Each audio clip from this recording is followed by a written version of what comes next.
All right, hello everybody. We are going to get started here. All right, I want to welcome all of you to the 5th session of the Rpoa Virtual Free Real Estate Investor and Landlord Conference. This is the 5th of 12 monthly sessions featuring national speakers and experts on some of the hottest topics in real estate investing. We've selected a format for this conference hosted by Remo to provide all of you an opportunity to network in a more realistic fashion and to enhance your experience in general. So once you get the hang of it, and as you get the hang of it, we know you're going to love the Remo platform. And today we're going to have a legislative panel. You'll learn about what's going on at both the national and the state level. And we're going to break the panel up into 2 sections. We're going to start with the national update, followed by a short Q&A, and then dial into the local and state level, followed by another Q&A. And as we go along, if you have questions, please submit them in the Q&A box, not the chat box, but the Q&A box. And if you see questions that you want to make sure get answered, vote on those questions. Those questions that get the most votes rise to the top and get asked first. So we'll be answering those questions in the order of which ones receive the top votes. And then afterward, once the panel and the Q&A is done, we invite you to hang on and join us for our first ever virtual deal room live, which is where you can share your own opportunities, find new deals, and generate some business. Now, those of you who have been to our live Rpoa conferences might remember this. We usually do it during the lunch break, but Justin Workman and I will be calling you up to the virtual stage to share your opportunities. So if you have anything you want to share, please get ready for that. And now I want to take a moment to thank all of our sponsors, starting with our main sponsor, Western Star Insurance, along with Boathouse Commercial Funding Group, Allison Coetsier from Compass Realty Services, Consumers Energy Home Energy Analysis Program, Culver CPA Group, and Noel Saluski Agency. Thank you guys for sponsoring today's event. And at this point, I would like to welcome Clay Powell. Clay, come join me up here on stage. Clay is the director of the Rpoa in Kent County, and he's the director of the Rpoa of Michigan. Clay is also a past board member of the National Real Estate Investors Association, and he works with our lobbyist for the National REIA, Charles Tassell, and with our lobbyist for the Rpoa of Michigan, Tabitha Zimny. And Clay, would love it if you could give us some background on how things work with both of these organizations and introduce our guests.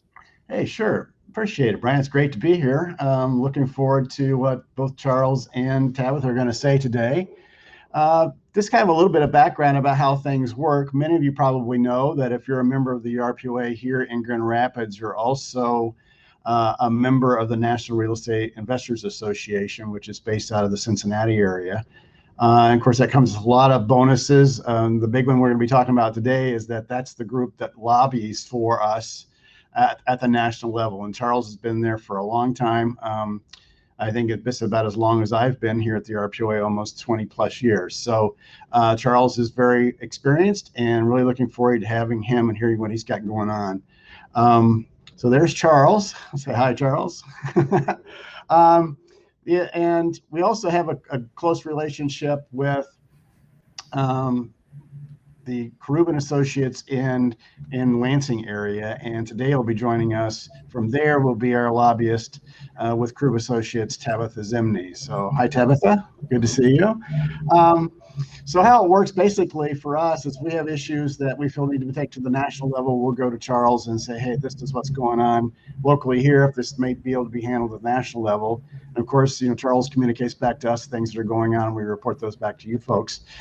Same thing kind of goes with the state issues. We have the Rental Property Owners Association of Michigan, and Tabitha is the lobbyist for that group, and she handles all the issues and lets me know if something going on in Lansing that I should know about and our industry should know about, so that we can figure out whether we want to support, oppose, or take a neutral position. And we also, as a state group, set priorities every 2 years for every session. And this particular session are some of the more important issues we're trying to deal with are assistance animals, which I know frustrates a lot of rental property owners out there. Short-term rental issues. Other issues that we've had in the past that we'd like to put on the table is making sure that all the municipalities are using the same property maintenance code across the board. So those are the kind of things that we work on at the state level, and Tabitha helps me out with. And we try to proactively get certain bills done. And I think she'll talk briefly about one we just recently got done that should benefit a lot of you at the local level for inspection programs. So with that, I'm going to turn this over to Charles. And Charles, we look forward to hear what you have to say. Thanks a lot. Clay, appreciate it. Do want to share some, got a window here I'm going to try to put up, so bear with me as we do this. I do want to thank for informational, just information over the years, podcasts and such, and also Clay, diligence over the years. And folks, it takes a lot of diligence and advocacy over the years to do this work. So appreciate you guys and the work you've been doing. Want to share a little bit. Clay started off, he says, what is a lobby? Are you the lobbyist or how does that work? So I thought I'd throw this in here real quick, just to share this with you. I'm not going to read slides to you. It drives me crazy when people do that. So enjoy this, but this is one of those things where it's like, what's the perspective? What are people thinking here? Well, this is one of those, what you get across the board, and the what I actually do side of it. Tabitha, I'm sure you can appreciate that. She just slid out to sit in a meeting for a few minutes and watch a committee hearing and such. That's a lot of what we do is listen. And the other side to it, I would say, is read all the documentation. And what's really frustrating sometimes is you check in with an elected official and they're like, you ask them if they received their documentation. They say, yeah, we haven't read it. You're like, oh, you didn't read it. Okay. Well, that's part of what we have to do. So let me start on a couple of issues. And this is kind of where we're at. CDC Eviction Moratorium is going to start there because that's frankly what most people are dealing with across the board. Started September 4th of last year. Technically, it's supposed to go until June 30th. There have been multiple federal court challenges, and I've been urging this at our national calls. Please do not follow what the headlines say. Make sure you're following what your local state says. The December 2020 stimulus bill extended the eviction moratorium in January to about the end of January. That's being used as an example of that there's congressional approval for this. And the courts, the 5th and 6th especially, have knocked that part of it down. The Washington, D.C. Circuit, it's in appeal right now. Originally, there was a discussion that that case might actually knock it down nationally. The appeals circuit has so far said, no, we're not going to do that in the appeals process. But just in the last week, 22 state attorneys general have moved forward, and they sent in letters of support saying not only should you maintain the CDC eviction moratorium, you should actually extend it.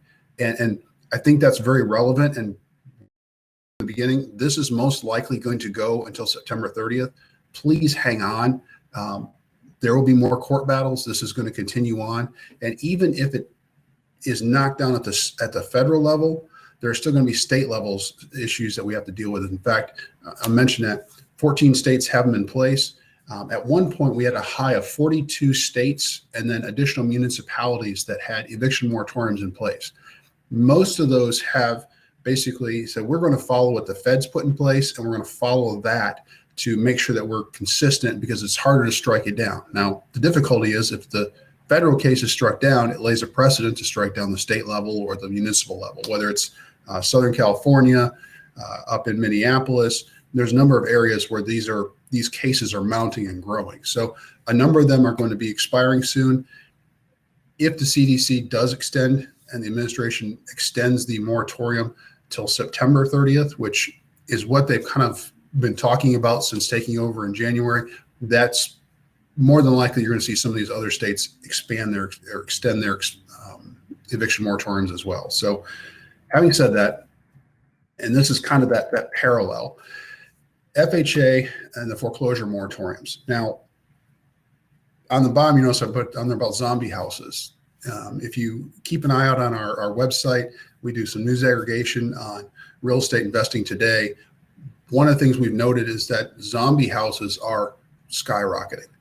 Folks, if you can't find a house to renovate, to market, go back to the old issue, the old proven tactics of driving a community, look for those houses that are overgrown, the papers are piling up, those kind of things.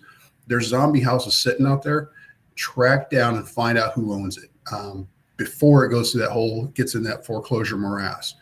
Because a lot of banks are nervous about doing it.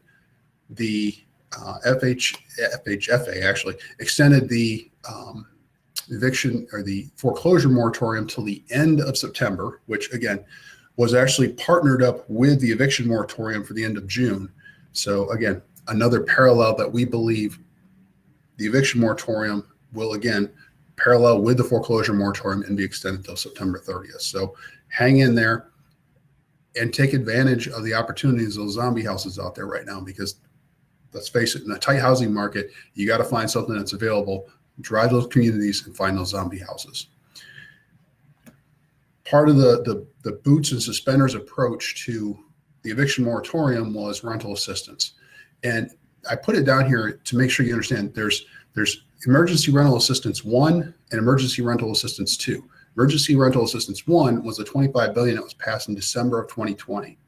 That was a bipartisan bill. It had one set of rules to it. And of course, the feds changed that when they passed another one in March of this year with an additional $21.5 billion with some slightly different rules.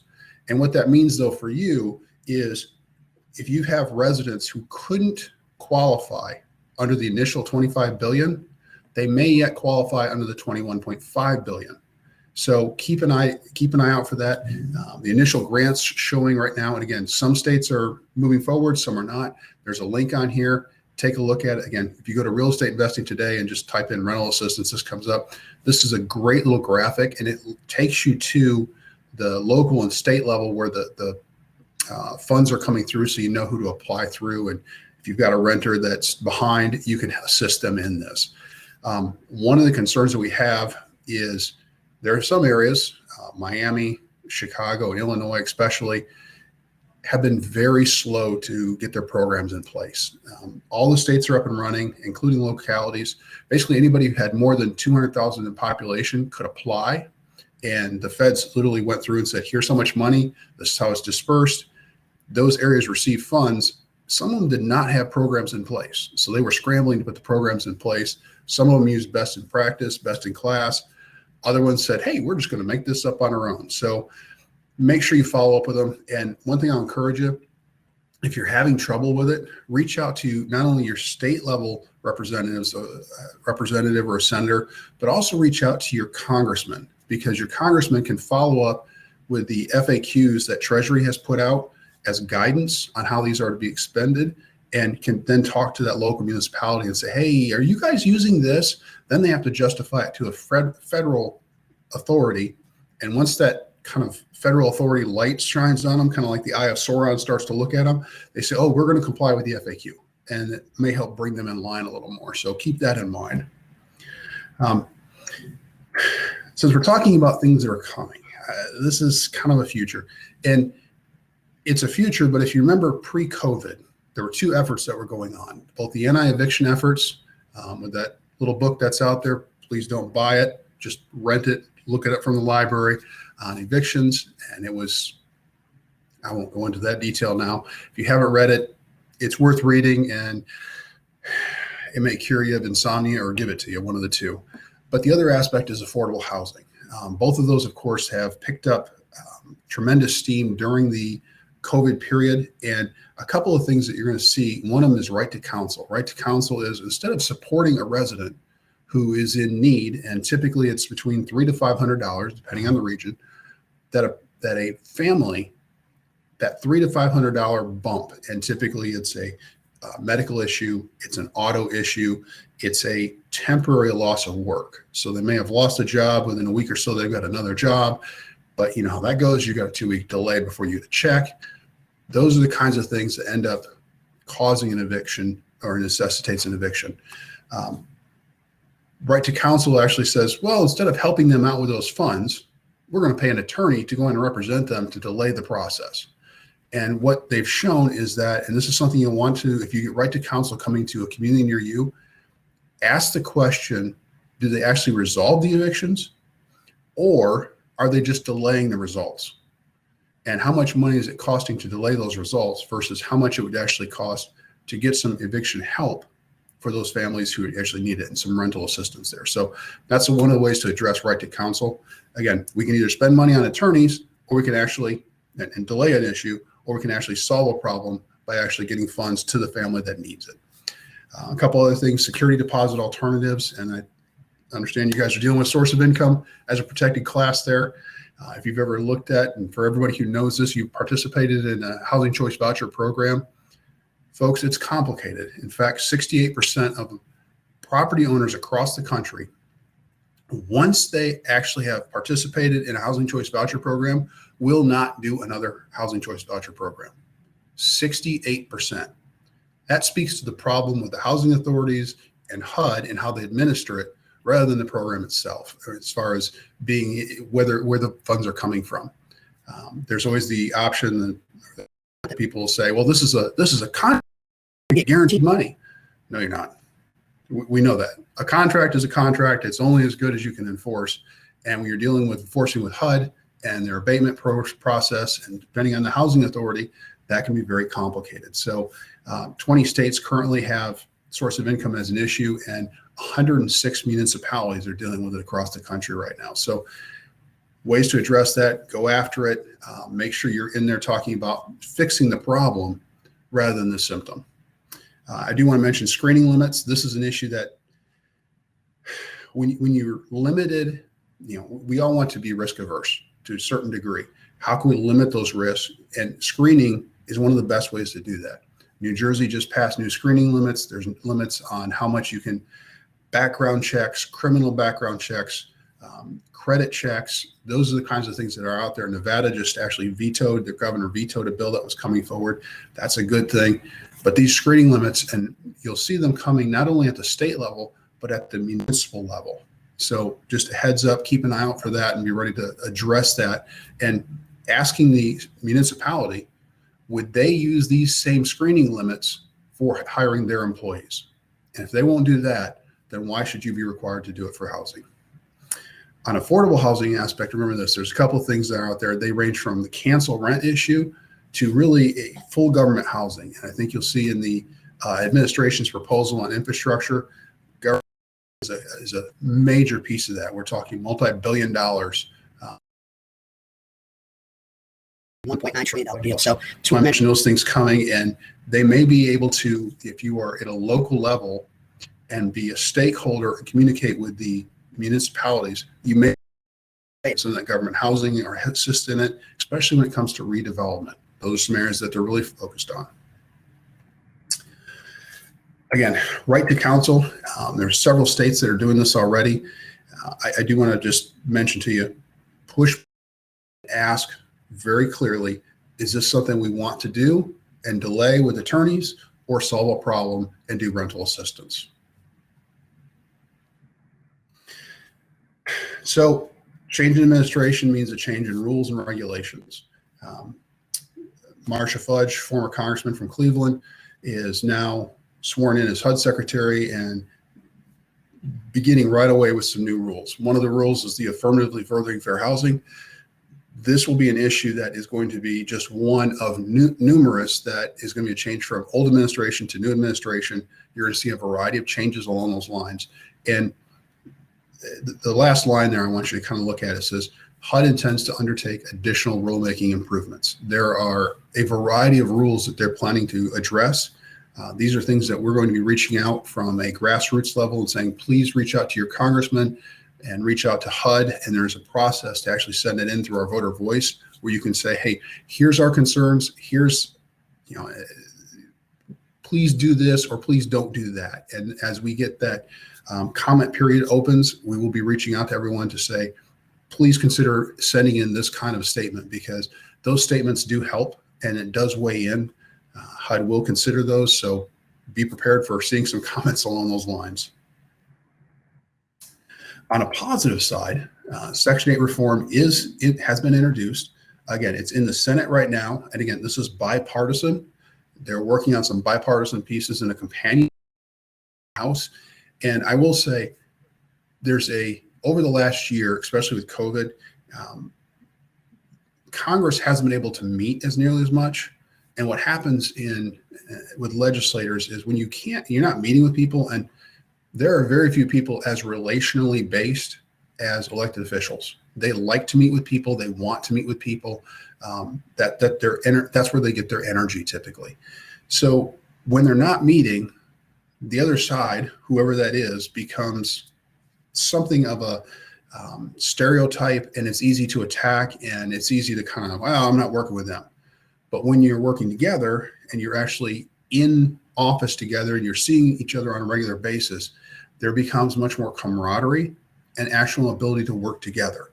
I was in the Capitol yesterday, and Congresswoman AOC and Congressman Womack were literally walking down the hall and just chatting away at each other, and not in a bad way, literally kind of laughing and getting along. And that is a good thing for the country, because from a camaraderie aspect, we've got to have communication. We can't just say, oh, the other side is horrible, this, that, and the other. We've got to work together. So seeing these kind of bipartisan bills coming forward is a good step. So I wanted to bring it out. Not only is there Section 8 reform potentially coming, and last time Section 8 reform was put on the table, it took about 10 years to pass. So please understand, I'm not saying this is moving forward anytime quickly, but it's a start, and we're also seeing it from a bipartisan perspective. This is the bill you're going to hear the most about. Some people will call it the THUD bill. It's the THUD bill, Transportation, Housing, Urban Development Bill. If you look through it, I'm not going to go through the details of it right now, because the House version, which is basically what the administration proposed, they're moving forward with it.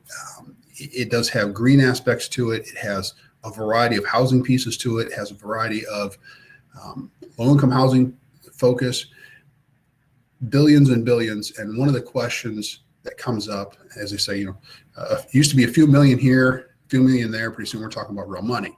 Now it's 100 billion here, 100 billion there. Pretty soon we're talking about it's real money. So hang on the interest, inflation level, and all that. That's a whole separate issue, but we won't talk about that on the legislative side. This bill is really going to come to the rubber will hit the road in the Senate. And that's really where the focus is. We were meeting with a couple of different Senate offices this week, and this is where the discussion is at. They know the pressure is going to be on them. The House is passing bills and moving them forward, but the real focus is on the Senate and what they're going to agree to. And there have been a couple of presentations already by some senators that have been brought forward anywhere from 700 billion up to about 1.2, 1.3 trillion, and saying, here's some things that we want to focus on. And there's a key difference, which is one is it brick and mortar or asphalt and concrete, or is it onto this human infrastructure piece and how that is managed? And sometimes those are more intangible, and the Senate is leaning more towards the asphalt concrete side of things, that they can actually say, can I actually go out, touch, feel, put this bridge in place, put this street in place, or is this something less than that, maybe a little more esoteric? So those are kind of the arguments that are going on in the Senate. You'll hear a lot about this movement out of the House. Again, that's going to be a lot of news headlines, really focused on what the Senate is doing, and we will probably have another follow-up on that. Initially, 1031 exchanges were part of the THUD bill. Say, hey, we're going to eliminate that. There's some discussion in the Senate that, no, that's not really the priority. We don't want to, we're not looking to even raise taxes so much as figure out how to just address this bill and pay for it. Well, maybe we won't necessarily pay for it. We'll just address the bill with it being more a more moderate approach, and that is very likely to come forward. That's my kind of summary for you. There's going to be a lot more headlines coming, and I will stick around for some Q&A. So hearing from everybody on this.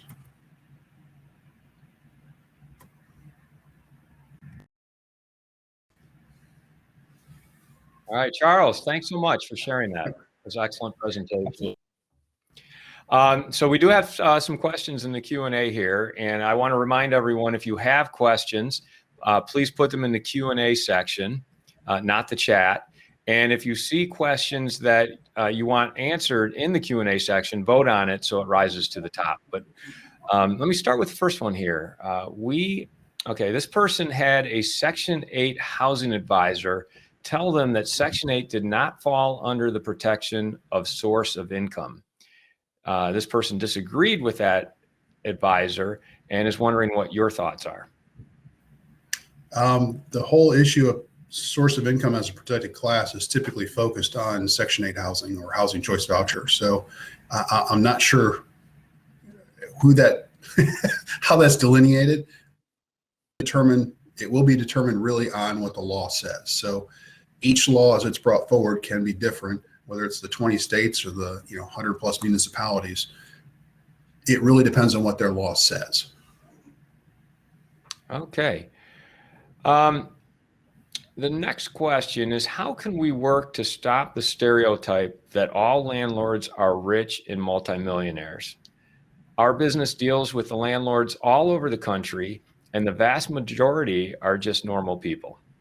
So yeah, that obviously you've encountered that stereotype in your travels. How do you combat that?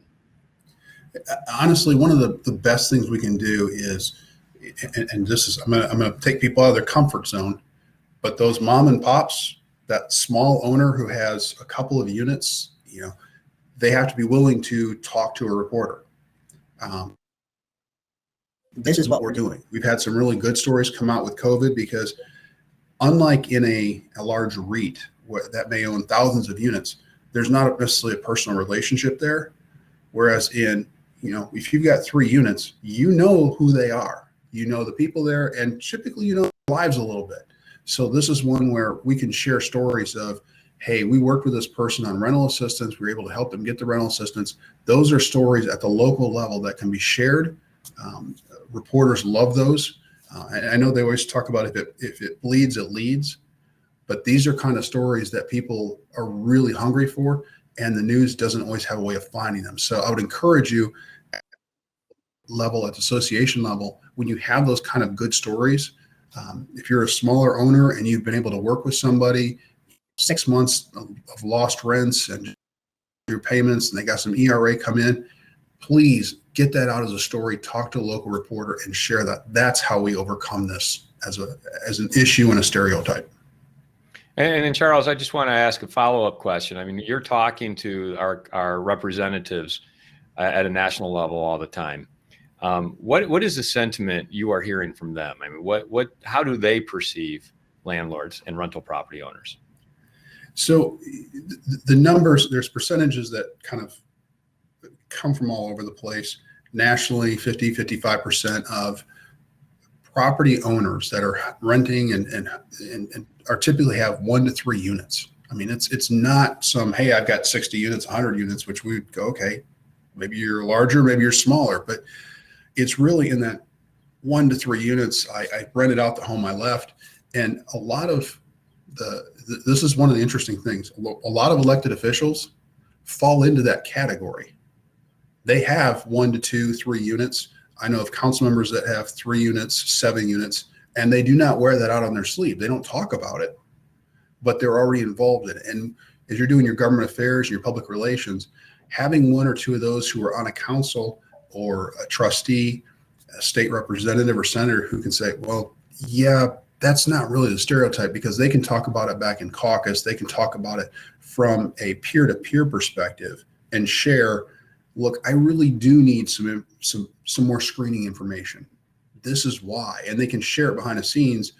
That goes a long way in helping us behind the scenes. But we've got to be able to enable them to help them do that. All right, thank you. Okay, so this question is about House Bill 4722 regarding short-term rentals, and whether or not you have any knowledge or update on that bill. I believe is that the House bill for Michigan? If it is, I'll defer that to Tabitha. Okay, Tabitha. So much to talk about there. Get ready to answer that question, Tabitha. We'll cover that after Tabitha speaks. The city of Jackson just passed. Okay, let's see if this applies to you, Charles. The city of Jackson just passed fair chance housing ordinances. Have you seen problems or concerns for landlords with regard to this type of ordinance? I am not familiar with fair chance on its as it passed in Jackson. So I'm not sure the details on that. Tabitha may be a little more up to date on that. I hate to just kind of pass it off. Yeah, no, absolutely. Yeah. So, there's a delineation here between the national level, which you're addressing, Charles, and then Tabitha will get into the state level, local details. How many, and I apologize for asking the question, I just don't know the difference, which applies to you and which to Tabitha. How many municipalities in the state have non-owner occupied property registration programs? Is there access to a list of who they are, what Tabitha, you're back, so this is a question for you, isn't it? Okay. You know what? Tabitha, we're gonna jump over to your presentation in a couple of minutes. I have a couple of questions for you, Charles. Okay. Starting with the infrastructure bill and whether or not there's going to be any money in that infrastructure bill for the aging infrastructure of some of our commercial rental properties. So will there be money? Yes. Will there be money necessarily for the niche that we're necessarily looking for? That is hard to tell yet. As I said, the Biden administration came out and said, here's what we want. That's $1.9 trillion. The House is basically kind of moving forward with that approach and maybe a little broader. However, as it gets to the Senate, those rules are going to change. The focus has been on low-income housing, and by low-income, I mean 30% of median income, 60% of median income, and into communities where the area is classified as poverty or opportunity restricted. So those are the kinds of areas that I would expect to see it. Now, how you're going to renovate and what you're going to do, everything I'm seeing right now is focused on you've got to be electrifying the building, increasing the energy efficiency of it. And that's where some grant funds will come in. And sometimes they call these groans because it's a loan that turns into a grant. So they call them groans. Expect to see some of those in there. That's one of the things they're talking about. That way, if you convert the building, you still have some percentage of low-income occupants, then that loan can be forgiven over some period of time. Okay, so I'm hearing you say there may be money for improving the infrastructure. However, there has to be kind of a low-income component to it as well. Component, absolutely. Okay, I saw a couple more questions come in. Let me see if these apply to you. There was a security deposit question that came in, and I did kind of move past that one. Do you want to address that? The question is, did I miss the discussion about security deposit alternatives? No, they did not. I went right on past it. So security deposit alternatives is an issue, and you'll see this come up at the municipal level. There's a couple of companies that make money by requiring, or I should say, by offering a product or service that is an alternative to the standard security deposit. So what they will do is they go out and talk to municipalities, talk to council members and say, this is good for people. Please use a security deposit alternative. Well, yeah, they're making money off of it. And actually, they're making substantial dollars off of it. So let me just give you a little perspective on coming in and looking at those programs. Legal aid and home, housing opportunities made equal, or your federal fair housing group may start to take kind of a side look at these, because what we found is they actually will provide an option for, instead of the resident coming in and saying, hey, it's a $700 or on the coast, a $2,000 security deposit, they'll do a credit background check on the person and say, you only have to pay $10 a month or $20 a month, and you don't have to pay the security deposit down. We'll cover it for you. The reality is what they're actually doing is the agreements is a security deposit. So I come in, Brian, I want to rent from you. I don't have $2,000 in my back pocket, but I do have this agreement. I sign it. Basically, they'll pay the security deposit to you in the event I leave or whatever. I pay that $20 a month. That sounds all well and good.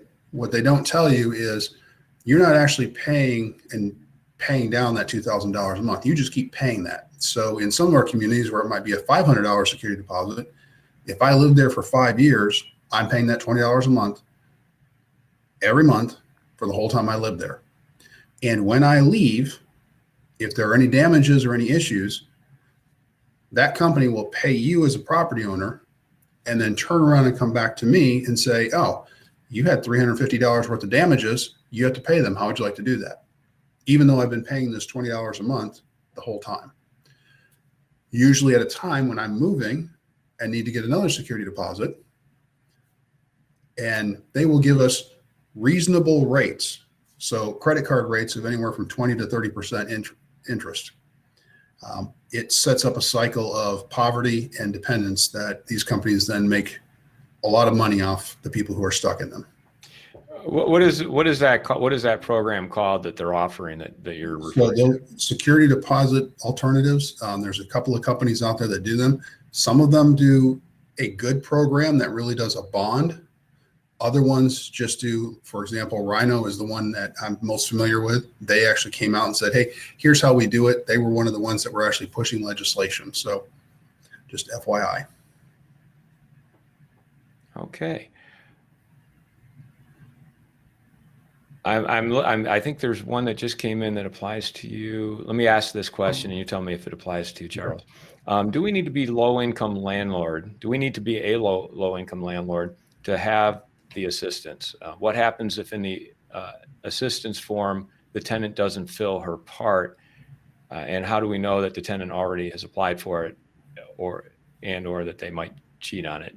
Does that apply to you? So it depends on which. Are we talking about rental assistance? Yeah, I think whoever asked that question, I think you need to be a little more specific as to which assistance you are referring to. Assuming it's rental assistance. If it's rental assistance, let's assume it's rental assistance and address it with that in mind. So the first phase of funds that came, I should say second phase of funds, not the CARES funds, but the funds that passed with the emergency rental assistance in December of 2020, those funds actually encourage, and Treasury does not absolutely require, but they would really highly strongly recommend a housing provider participation. So they're going to be reaching out, and typically the local distributor of the funds is going to reach out. So if it's a community action agency, a free store food bank type place, they're going to reach out to the property owner and say, hey, here's what's going on. Are you involved? Is this right? And one of the things, they're looking for a couple of things. And don't be surprised if they come and say, hey, we need your EIN. We need some of your basic information, because they've got to do, follow up with documentation that who they gave the money to. So expect that. If you've got an LLC, look for those kind of information requests coming. If you've got it in your personal name, expect that distributor of the funds for the emergency rental assistance to ask you for your social security number, because they've got to tie it to who the money is going to, so the IRS signs off on it. So expect that. That's not some unusual request. That's going to be across the board for emergency rental assistance money. Who is defined as low income differs in emergency rental assistance 1 versus emergency rental assistance 2, and how they are actually impacted also changes. There's an FAQ by the Treasury that is actually only about 15 pages long, which may seem like a lot, but compared to some of the other documents I've been reading, that's very short. And it actually has some very good information on who actually qualifies. And that means also for mobile homes can qualify. If somebody's in a lease option, but they haven't exercised their option to purchase, they can still qualify. And the numbers typically are in that 30% range, 60% range. The focus that the feds gave is ideally, especially for ERA2, under 50% of median income is a target range for where these funds should go to. If somebody already has somebody, so housing choice voucher program, and they're involved with that, person loses their job, and those folks can still receive funding, not for the part that the housing choice voucher covers, but for their individual renter part that they're responsible for. So they can still receive those funds. So there's a lot of opportunity, again, not to double layer the funds, but if anybody is in that rental assistance or they need rental assistance, to the extent that low income can also mean I've lost my job, even though I was making really good money in March of last year, I've lost my job. Now I need some help. Now you become, again, classified as low income because they consider your income at zero at that point.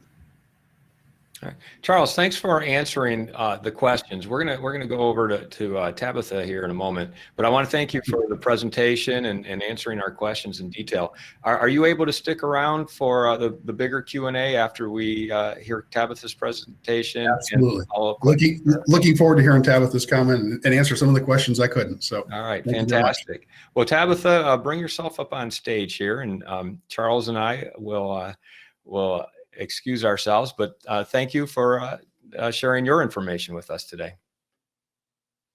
And your microphone is muted.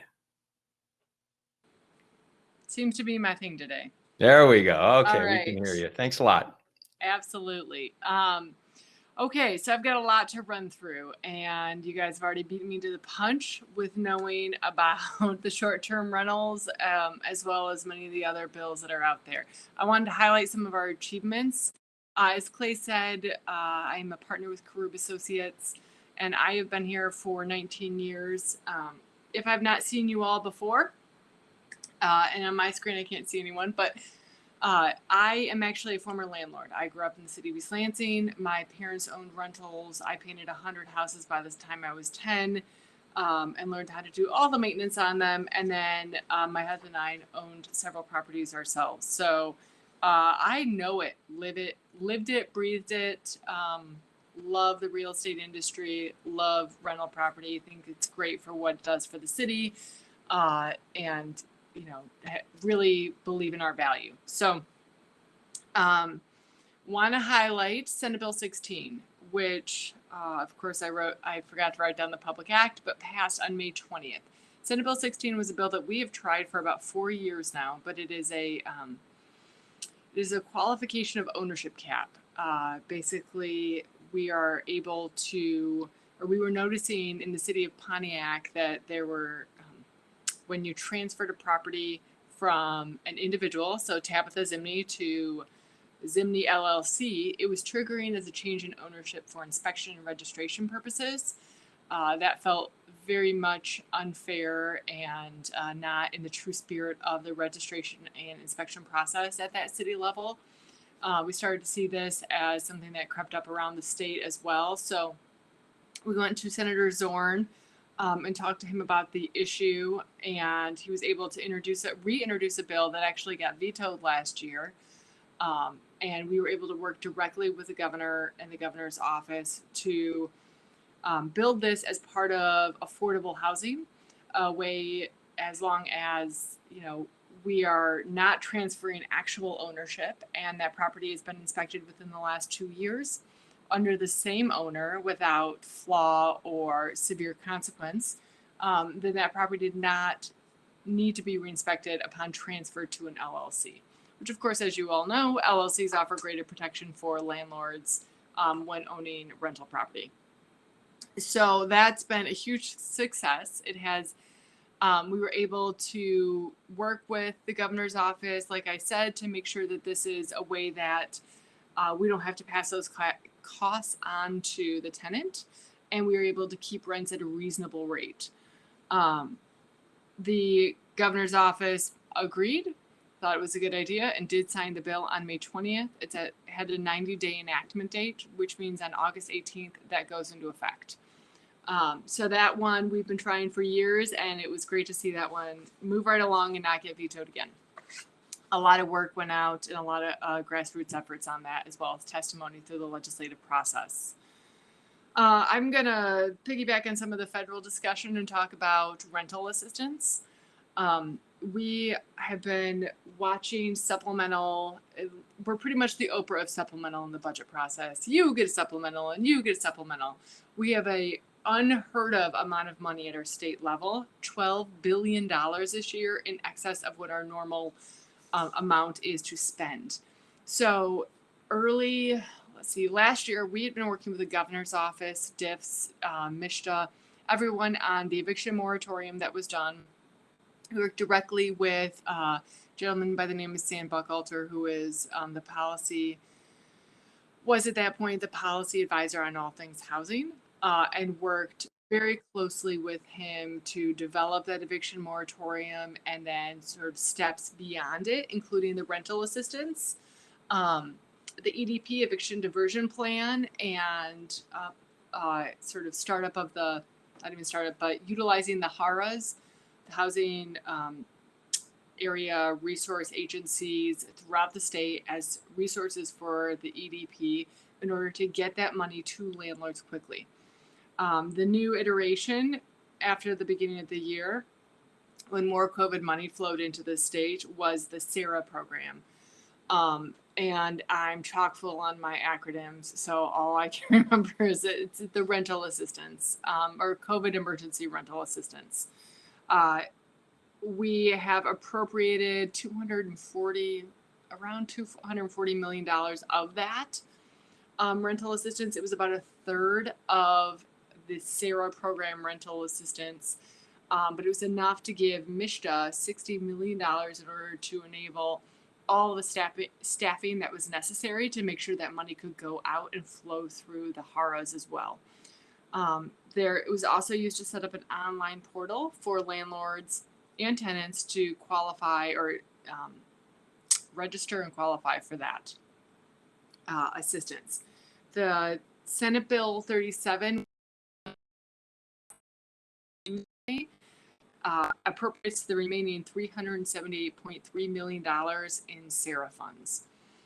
So we have been working with the developer of the SARA program, the implementer at MSHDA. I have a bi-weekly call with MSHDA and the administrative office, as well as other landlord groups, which we represent, and the banks, so that we can talk about all things affordable housing and rental assistance and rental moratorium. So really all things housing I get to geek out on every other week.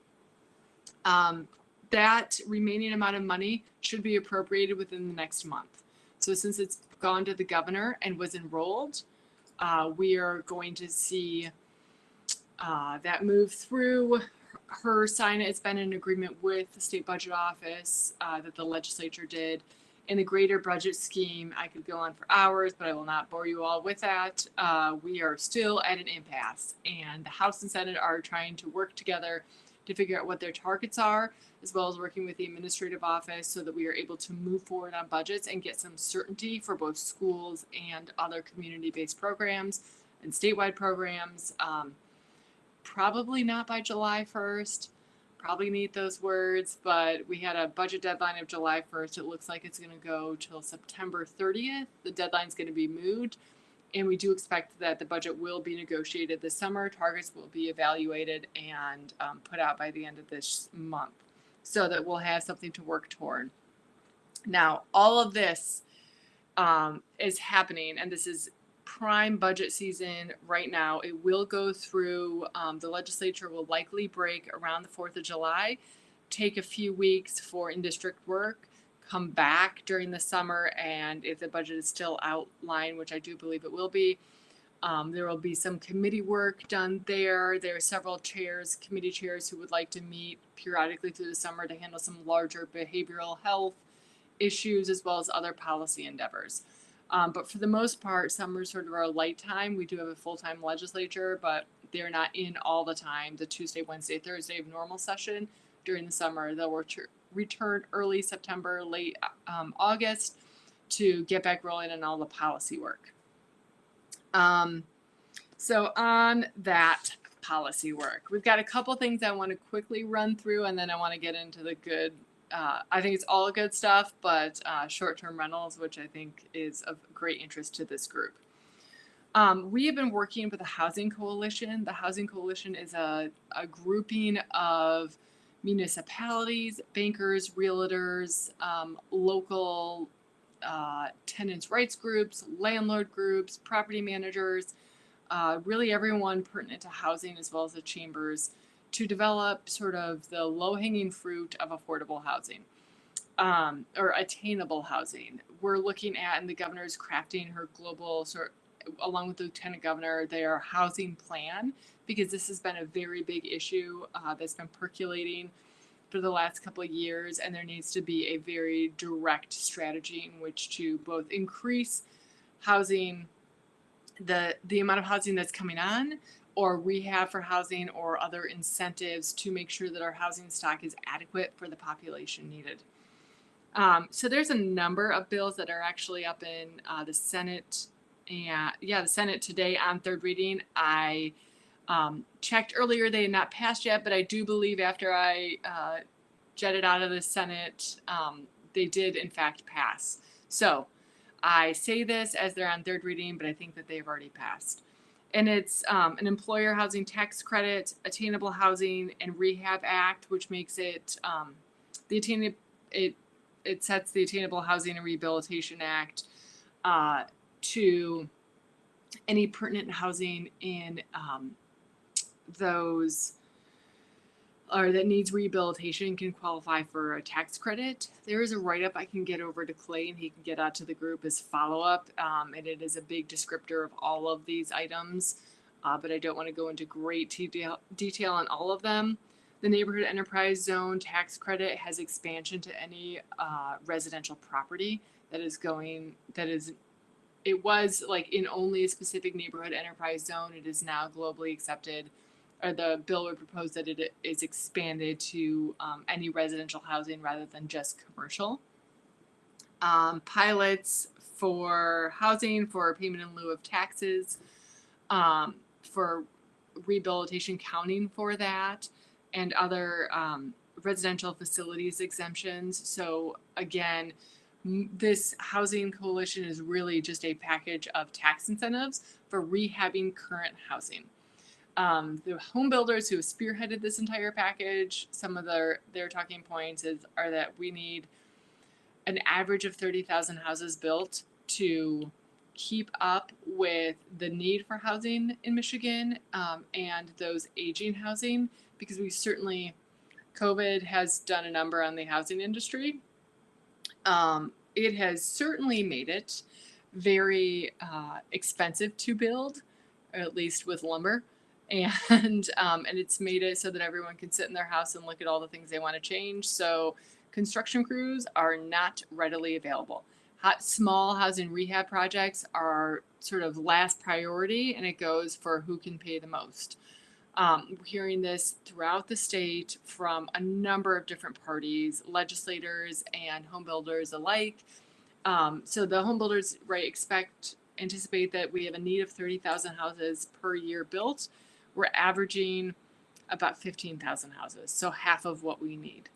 That I'm sure is up for contention. I don't know where the 30,000 houses figure came from, but I do know that it is an interesting figure, and it leads to how do we use what we have and make that into a good availability of residential housing.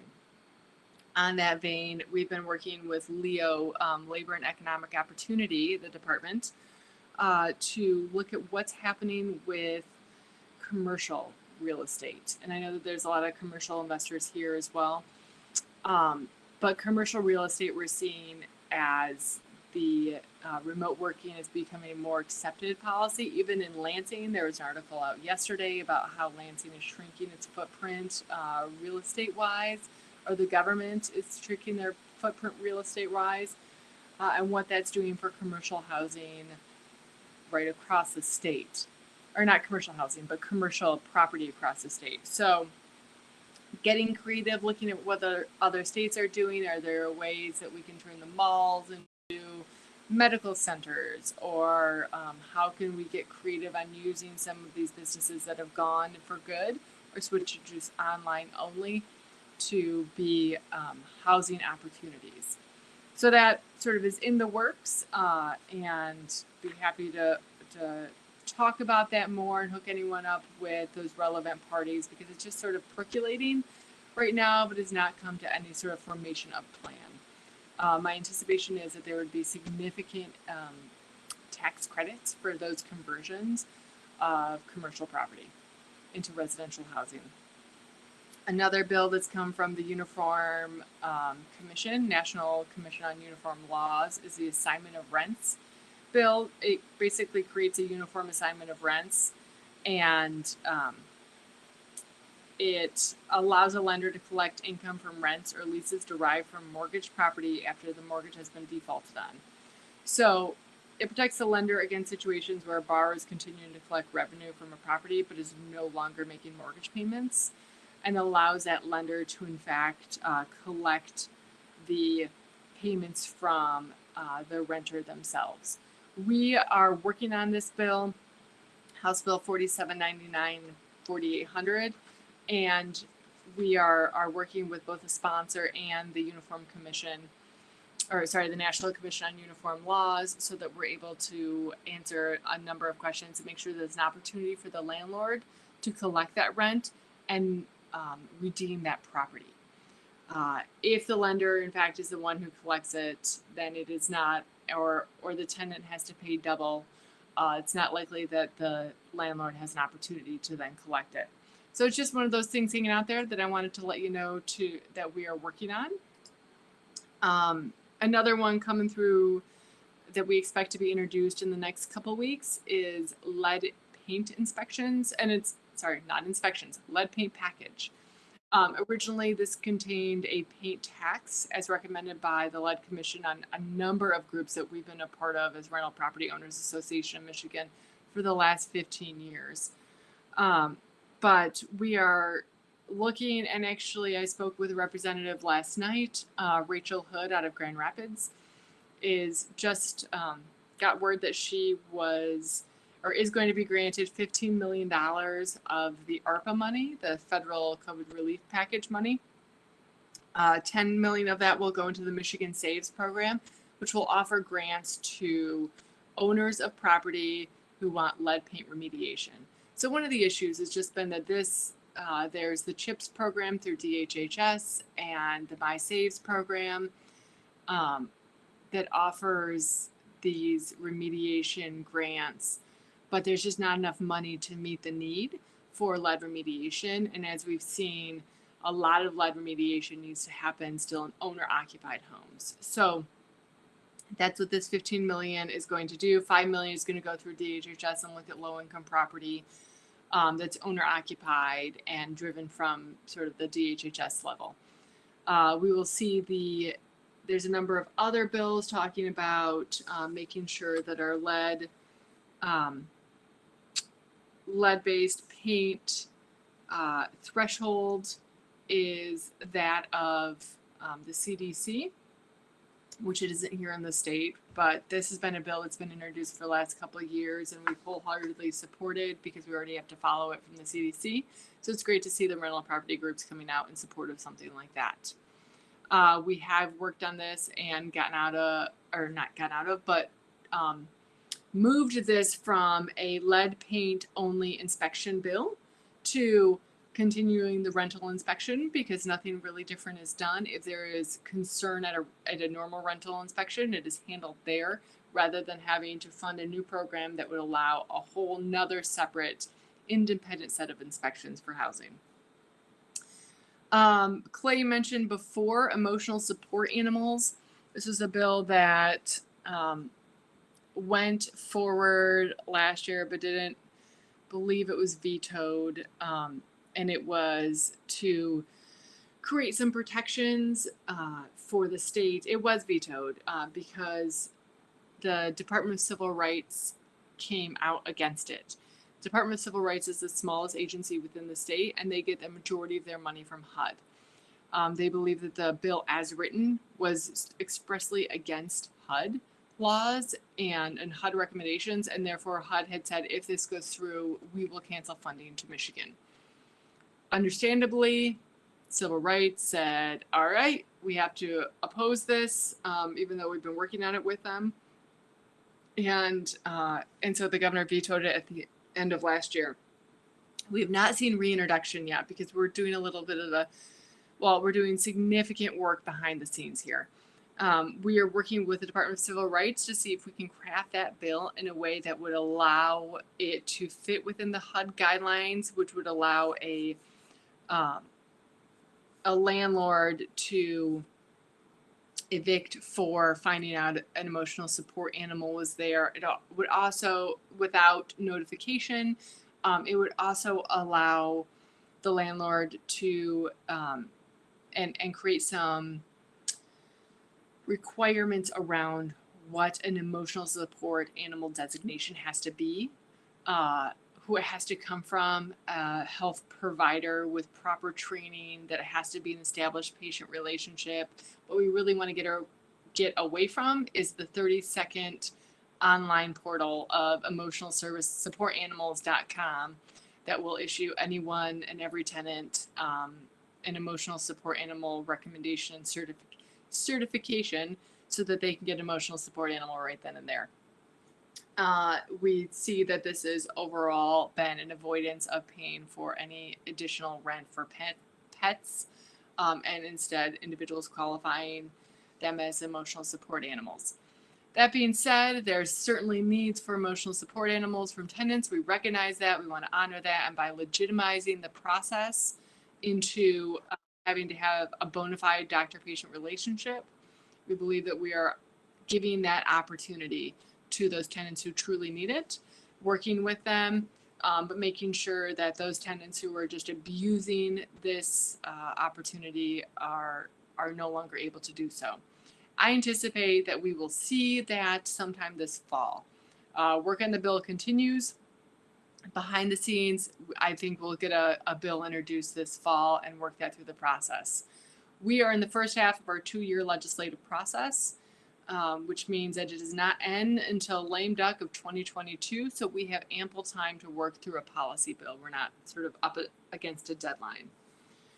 That concludes the list of other bills, and now on to short-term rentals. This is the beast in the housing issues and attainable housing. This is the issue that needs to be solved before that strategy from the governor can come forward on any of the other issues.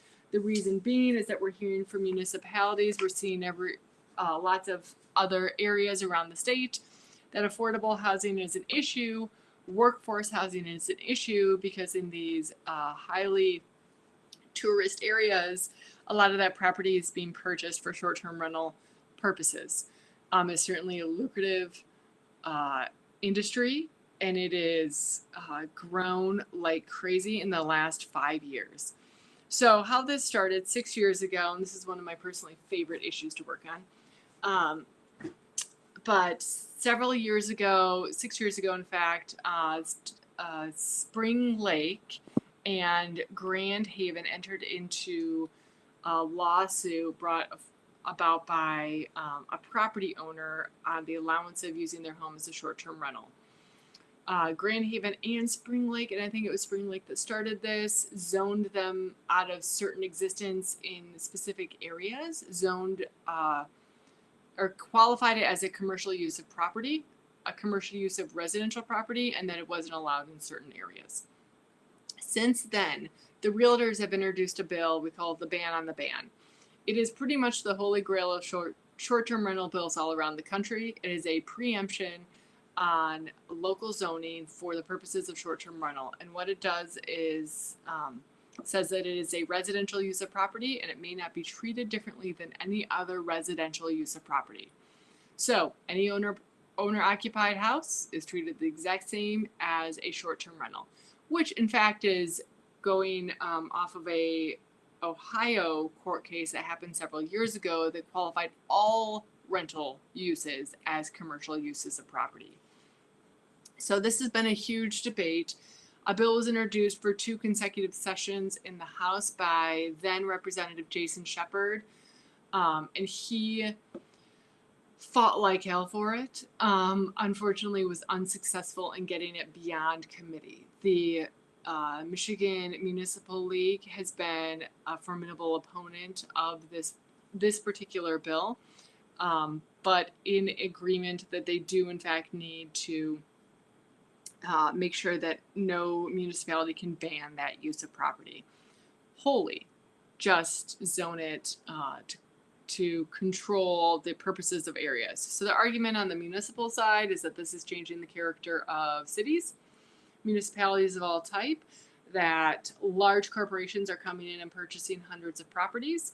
The argument from the realtor side and our rental property owner side and rental investor side is that this is in fact private property rights, and you should be able to use your property for whatever is deemed appropriate. This is different from a hotel. Yes, you may have frequent visitors, but how is that different than an occasional usage by yourself of your second home? So this, fast forward to this year, and last year there was another bill package introduced in the Senate that put a 5% excise tax on short-term rentals that went to Pure, Michigan. Senator Horn from Frankenbooth introduced that bill as an attempt to fund Pure, Michigan outside of general fund money. This exacerbated by COVID, short-term rentals were the first or were one of the safer options for travel when travel wasn't possible on a plane over the last year and a half. It was okay to go in the state in a short-term rental where you could make sure that it was sanitized between, and you wouldn't have interaction between other individuals who may have been exposed to COVID as you would in a hotel. So understandably, the hotel industry is quite upset. And they were more active in it in the last couple of years. They are still active in negotiations, but what they want is tax parity. So this year we have two bills, one sponsored by Senator Nesbitt, one sponsored by Representative Leitner, that is 4722, and I think it's 4020 or 426 or so is the Senate bill. I'm probably wrong on that number. I just know the House number off the top of my head here. So Representative Leitner, there's been a couple amendments already that clarify that a municipality can in fact control short-term rentals and put specific health and safety nuisance regulations on them via ordinance, just not zoning regulation. That is now the sub in the Senate as well. It's trying to keep both the same way. The biggest thing over pretty much daily negotiations for the past 2 months with the realtors and the municipal league and myself has been the delineation between my second property, my third property, and an investor who's buying 10 short-term rental properties. And they want to make sure, the municipals want to make sure that there is a control where they believe that a certain number of nights would be fine. Their offer at this point has been 14 days. You can rent your property, anywhere for 14 days. Past that, it needs to be a commercial use of the property. Well, you can't pick up and move a house to a different commercial or different residential area, so that is a non-starter from our side. Also, 14 days is significantly low. We are looking now at a common cap, ownership cap, as a way to negotiate this. Night caps are very difficult to regulate and see. And to get good data on the proposal has really been do not regulate based on night cap. So then the proposal is the ownership common cap. At this point, this is where the negotiation is gone. Nothing is in stone at all. And nothing really has even been proposed in writing, but this is the latest as of yesterday afternoon that's been talked about. That is of consideration from both sides, which is that a property owner may own up to 5 properties for the use as short-term rental with total local preemption in a jurisdiction. So you could have 5 in a number of jurisdictions and be fine, but in a specific jurisdiction, you may own 5 properties for short-term rental use that preempts and may be anywhere in any residential zone. Once you own the 6th property in that jurisdiction, it would be qualified as a commercial use. It would still be allowed. There would not be a cap on it, a saturation cap, but there would be some restrictions based on commercial use and maybe even a business license for that. This, we are not sure where this is going to go. On the other, and this is where this is all in that zoning bill, keeping that it may not be regulated by zone, which is is really saying you cannot regulate by density, and also not regulated by night cap.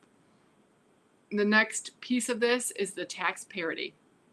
So currently one platform, Airbnb, collects 6% use tax. That would be applied to all short-term rentals, as there would be a 6% use tax along with a 5% excise tax. That 5% will go, 80% of the 5% would go back to the local for the regulation of the commercial traffic that may in fact come in from the tourist traffic from the use of short-term rentals. Because currently the non-homestead taxes paid on those properties go to schools only, but nothing to that local community. The remaining 20% of that 5% excise tax goes to the state housing trust fund, which in fact is grants to local communities for development of affordable housing.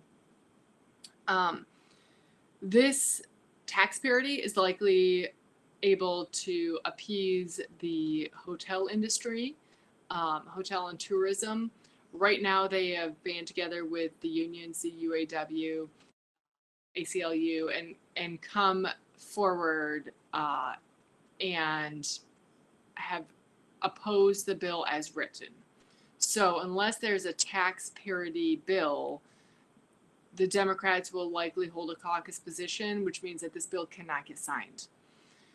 So all of that said, we're working on a tax parity bill coming from the industry so that there's an ability to have the front seat in negotiation on that bill. 6% use tax on par with hotels, along with the 5% excise tax, 11% tax total, all collected at a statewide level, and remitted back to the locals. And then still working on the zoning piece of that. It was supposed to go up for a vote. The current zoning bill is supposed to go up for a vote today. It was pulled off the agenda yesterday after the unions came out in opposition, and looks like it will continue to be worked on and negotiated through the next week. There may in fact be a vote on it next week. We're working hard to get that moving through, but still cognizant of negotiation, and that some negotiation is going to happen if we want the bill to get signed. It is by far the hottest housing issue out there. It is the majority of my time spent. It's been every different representative has gotten in on it. It is no longer a Democratic Republican issue. It is not partisan at all. As you have most of the districts that are Republican along that west side of Michigan, and those are smaller townships that are more saturated with short-term rentals. So I am sure there are questions. I'm ready for them. All right. Thank you, Tabitha. Thanks for sharing all that information. There are questions, and I'll start with one here about Bill 4722. That's what you were just talking about. Yep, that's short-term rental. 4722. All right. So if it passes, how will that bill impact deed restrictions? So this questioner knows of areas in Michigan that are starting to update or create deed restrictions to specifically ban short-term rentals. Wow.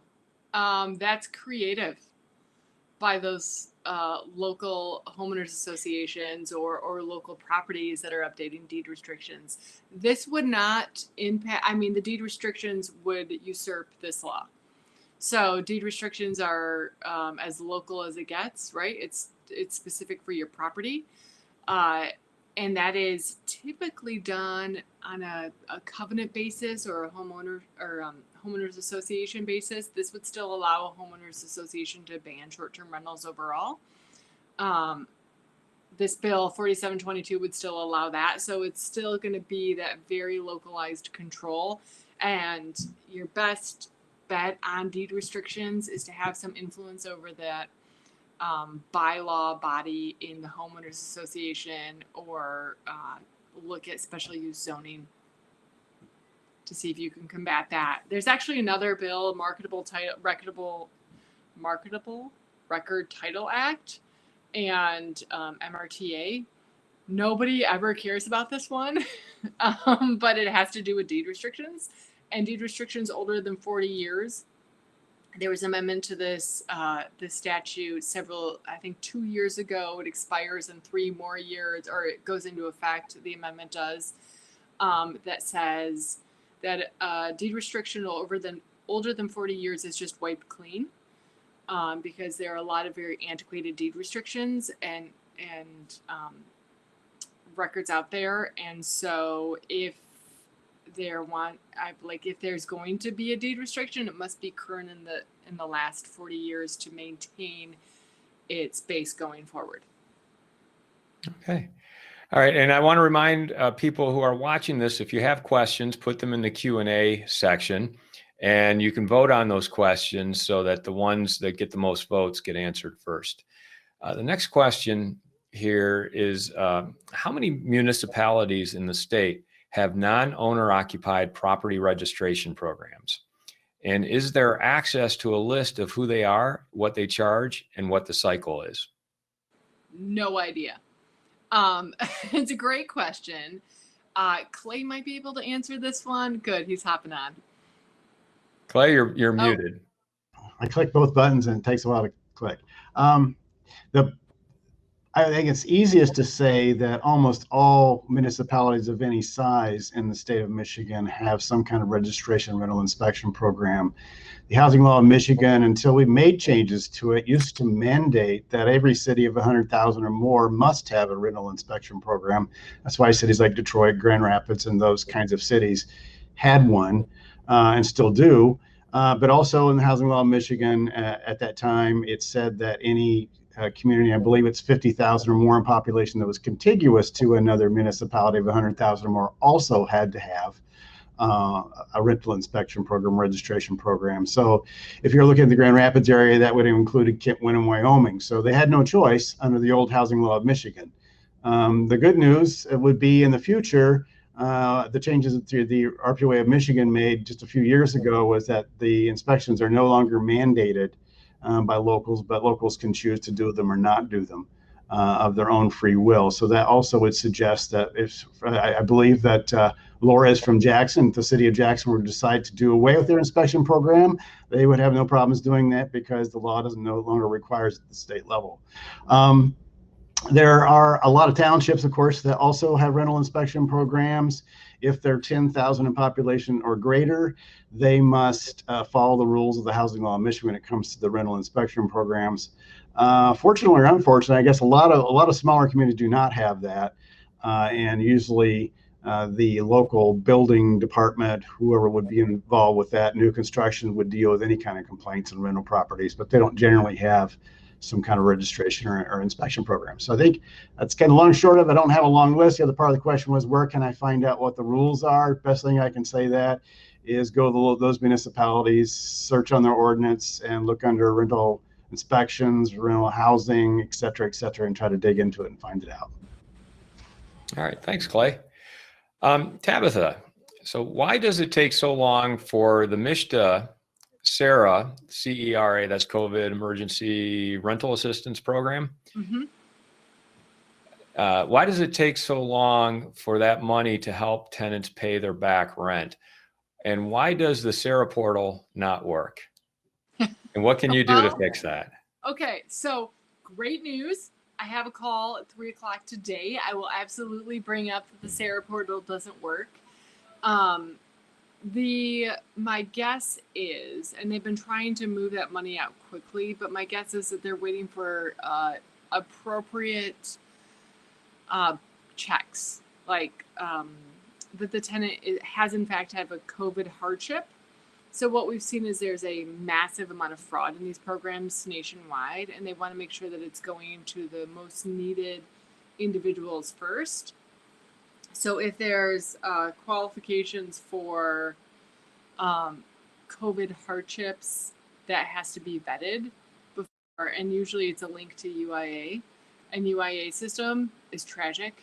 I cannot offer more advice on how UIA could help in any way, because it's really quite difficult to get their system to work. So I know that there has been concern and then additional discussion on what are those markers to make sure that tenant does have a COVID hardship and they do qualify. I believe a lot of that's in the portal too. So if the portal's not working, then that, is a double whammy against them. But what I can tell you is I'll bring it up today and I will ask them why it's not working. And I will ask them what the average turnaround after application is, a timeline for when they can get it out and when they hope to. So what is their target? Is it 10 days? Is it 20 days? Is it 2 months? And how can we shrink that down? Well, I'm glad you're having that conversation today. Hi, Charles. Welcome back. Thank you. I'm going to follow up on Tabitha on that real quick, if you don't mind. And that is a comment about the slowness that we've heard that across the country. And part of it is setting expectations. A lot of the municipalities and such and states received their funds sometime in February and even March, but they didn't have the rules on how to expend it until sometimes late March, which means they then had to set their protocols up after that. During that whole time, people were coming to them and applying often as, and sometimes coming 2 and 3 times and applying. So they would have to dig through multiple layers and figure out redundancies and duplications and all that. So that's just been part of the process. And the Fed did not help when they said, well, get the money out as long as you're doing it consistent with our spirit of the law. But mind you, we still had the ability to come back and take money back from you if you didn't do it right. So a lot of municipalities really slowed down in states because they didn't want to have this huge amount of money with some auditor 1 year, 2 year, 5 years later come back and just pull money from them. So, and that's what the Feds do. So we've heard that across the country as far as these problems. So hang in there and hold on. All right. Thanks for that follow-up answer. Tabitha, back to short-term rentals. Not all short-term rentals are standalone buildings. Are you comfortable those of us operating short-term rentals inside of larger apartment buildings are covered? Hi, Doug. So I'm working to make it say residential property instead of units so that it would cover 5 instances of residential properties, which would cover the entire property, not just the unit. I don't know where that's received at as of now. We're going to keep on working on it. And we have brought this up. This is the apartment, short-term rentals and apartments is not a concern to municipals. So we're working on trying to figure out the verbiage around that so that it does protect it. Great. And Gary asks whether COVID has changed the tone of property owner versus tenant rights in the legislature. And if so, do you feel this is a permanent shift or just temporary? Has changed the tone, whether there's, how does the legislature, I sort of asked Charles this earlier, how does the legislature and our representatives perceive landlords, housing providers, and has that tone, that perception shifted during COVID? I think it's helped a bit, right? We've had the eviction moratorium that we worked on with the administration, which I mentioned before. And I think there's been acknowledgement that, all, like we talked about earlier, all landlords are not billionaires just sitting there counting their money, going for with hundreds and hundreds of houses. And so I think there's been recognition that they in fact need help as well, which is why the SARA program pays landlords directly. I think that has gotten out. What I've seen is a back off of rent control bills right now. And it's opened up this space between recognizing that this is a small business too, and that it is helpful, and landlords are not the enemy. In fact, you need rental housing, especially when we look at the foreclosure moratorium coming, and the foreclosure cliff that we're going to see. There's been forbearance, but there's not forbearance for landlords, because typically these are business loans, not traditional mortgages, to have a rental property. And so that's helped create this space of acceptance and sort of building more of a relationship between maybe more of our adversaries in the legislature to view it in a different way. So right now I would say, yes, the tone has changed. And I do think that it opens up this space where I'm working on getting more of sort of the Dem caucus engaged in meeting and talking to their local landlords, and how, we came out and talked about working with the legislature and working with the governor's office on the moratorium. So it wasn't sort of shoved upon us as landlords. And I think that went a long way with the legislature. So yes, I do think the tone has changed. And I think it provides us the opportunity to sort of ride that wave forward and create more understanding relationships with the legislature. Okay, thank you.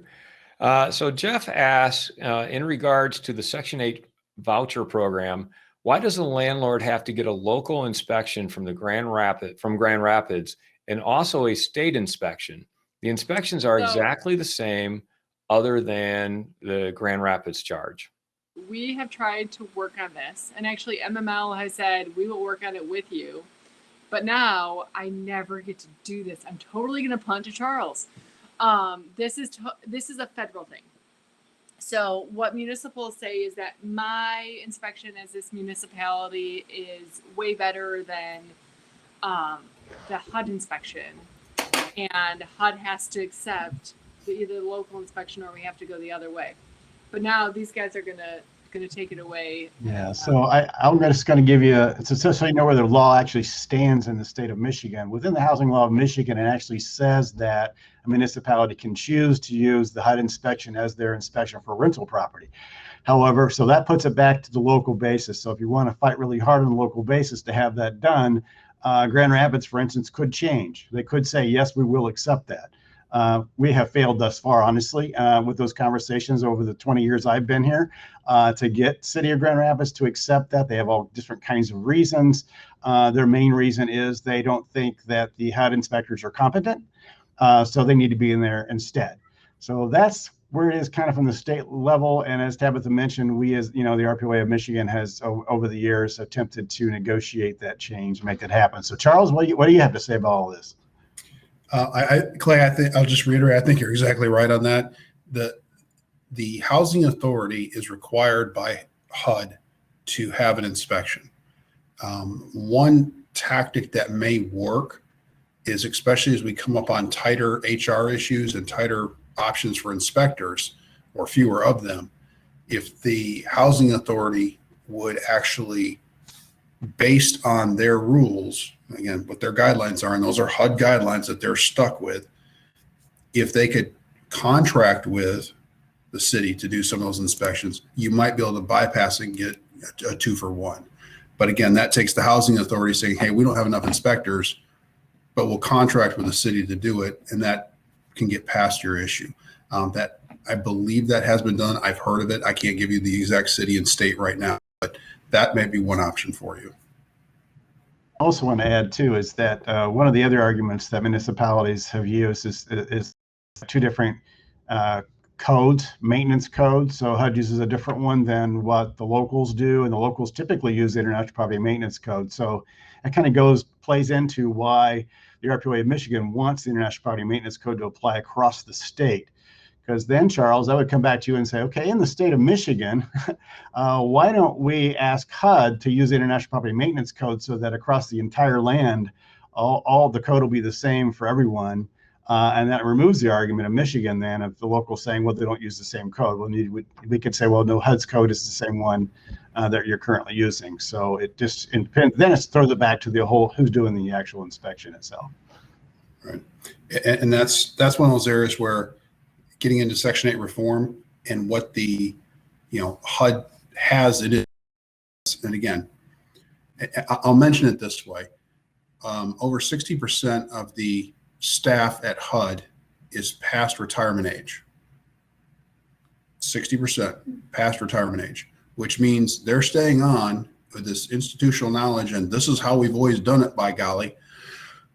That mentality is still there because it's easy to collect a nice paycheck, and they're not working that hard. So, and I do mean that. I tell them that they've got some good people, but there's a lot of people that need to go, and that department, you'll see some changes if the feds actually tighten down, and that will lead to a lot of other changes coming out for us. Okay, here's another question for you. Tabitha, I think this applies to you. What about any new legislative developments regarding rental property inspections by local jurisdiction? I don't know of any statewide bills that would affect local rental property owner, or rental property inspections.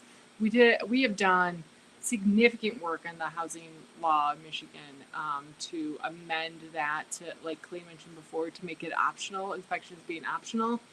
There's a lot of discussion about that in relevance to short-term rentals and making sure that the provisions say, right, in the Housing Act, you can have municipal, you can put an ordinance forward to inspect rental properties. If you do so, it must contain these things. One of those things is that you are allowed to inspect after each tenancy. As you can see, this is going to be a very difficult thing to happen if they apply it to short-term rentals. So there needs to be a delineation that you can apply this to short-term rentals, but you don't have to. So just because you have a inspection after tenancy in a long-term rental ordinance at a local level does not mean you have to do that at a short-term. Okay. And then what would the new bill on ESAs address when the landlord can restrict the type of ESAs to accept? And please start by reminding us what ESA stands for. Emotional support animals. Thank you. So what would the new bill on emotional support animals address, and when the landlord can restrict the type of emotional support animals that they can actually accept?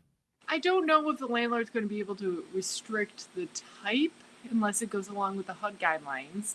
The point of the bill would say that you have to have a bona fide doctor-patient relationship, and there has to be an established care protocol in order to receive a designation for an emotional support animal. So COVID again really blew this one up because it was a practice inside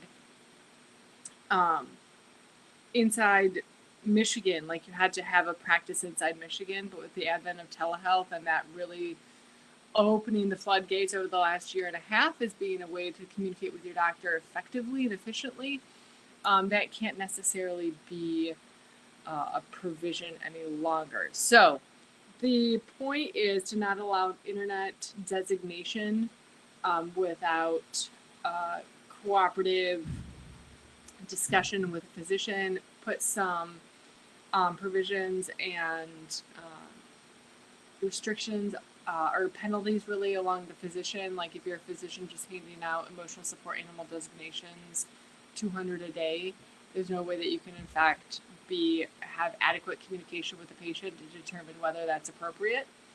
The physician community is actually pretty supportive as long as it's not like a felony on them, but they are looking and supportive of making sure that there's a relevance there and appropriate penalties for the physician to just start issuing these without consultation. All right, thank you. The last question here is this being recorded? And the answer is yes, it is. And I'll leave it to Christina or Clay to let you know in the chat function where and if this will be able to be viewed later on. Charles, if you're still there, I have a question for myself that I want to ask you. Okay. And it's about 1031 exchanges. I heard you say earlier that a lot of people, legislators, actually own rental property, and they would benefit from the 1031 exchange just like the rest of us. With the new tax changes being proposed, do you think that we're going to lose our ability to do 1031 exchanges, or is that going to stay intact? I'm sure Tabitha can appreciate this. Asking me to kind of postulate what the legislature will do is bad gambling. So I will just say from what we're hearing feedback wise from legislators, that's not really acceptable. Now, capital gains increase, absolutely. Some various increases along the lines of some various taxes, yes. 1031 keeps coming up. There may be some modifications on how to exit it, but I'm not sure that necessarily gets hit because it's considered by some in the legislature to be a refocus and reinvestment tool, especially as it pairs up pretty nicely with opportunity zones. And that may be more of the exiting strategy that somebody has to leave their 1031 and start moving towards opportunity zones with a 10-year kind of end limit on it. So there may be some tweaks to it, but I don't going away with the feedback we're receiving, but that's a snapshot in time. So I'll just caveat it that way. Okay, well, thanks for giving that your best shot. What I'm hearing is that it's very likely the 1031 will not go away based on the conversations you've had. Yeah. And then I want to follow up. You mentioned capital gains. I know that right now you have long-term capital gains around 20%. And I've heard that if your profit is over 400,000, you might capital gains might go up. What's the latest news on capital gains and what might happen there? So the Senate bill, or the Senate moderates came out and kind of worked on, and please understand, I'm not saying moderates and this is a pejorative term. The folks kind of in the center that can work on both sides of the aisle coming together to say, how do we do this? Have come out. One of their pieces is, let's not actually even raise taxes. Let's put something together that's more a little bit slower. Let's take some steps and see if we can move forward. And in theirs, they're not looking to raise taxes. I don't think that's at the end time. There's going to be some tax increases. The capital gains also has, again, it's a little convoluted whether you're at a $400,000 level or if you're at $1 million level. Do you start seeing a capital gains at, was it 39.6% or 39.8%? Some increases there. So some of that, if you start crossing those thresholds of income, do you start receiving, or you start being taxed instead of at capital gains, you actually start being taxed at a personal income tax rate. So that's part of the discussion. And that actually goes back to more of a philosophical argument on one side of the aisle saying that, people are avoiding taxes by using capital gains, and, Joe Sixpack who's working may be paying X rate because you're doing it through capital gains, or this is why they go after 1031, deferring it entirely. You're not paying taxes, but Joe Sixpack is. So that's the perception of how they're trying to balance some of that. So I think what I'm hearing is more of a let's wait and see what happens. Absolutely. Absolutely. And the Senate will be the one that really defines that. So as we see more information coming out on that, or it's starting to solidify on here's some grounds or lines that we're looking for, we'll probably be updating our voter voice effort that we have currently going out on 1031s and just kind of raising awareness on it to, okay, do not do this, or please lean towards this. Gotcha. Okay. Well, thanks for answering that. Charles and Tabitha, thanks for joining us today and giving us this excellent update on what's going on both at the state level and at the national level. You really into how the sausage is made, and I appreciate you sharing it with us. I want to add something real quick. I just got a little intel, and for all of you in Michigan, watch for announcement in the next 45 minutes for some a COVID update from the administration. Getting things back to normal. Okay.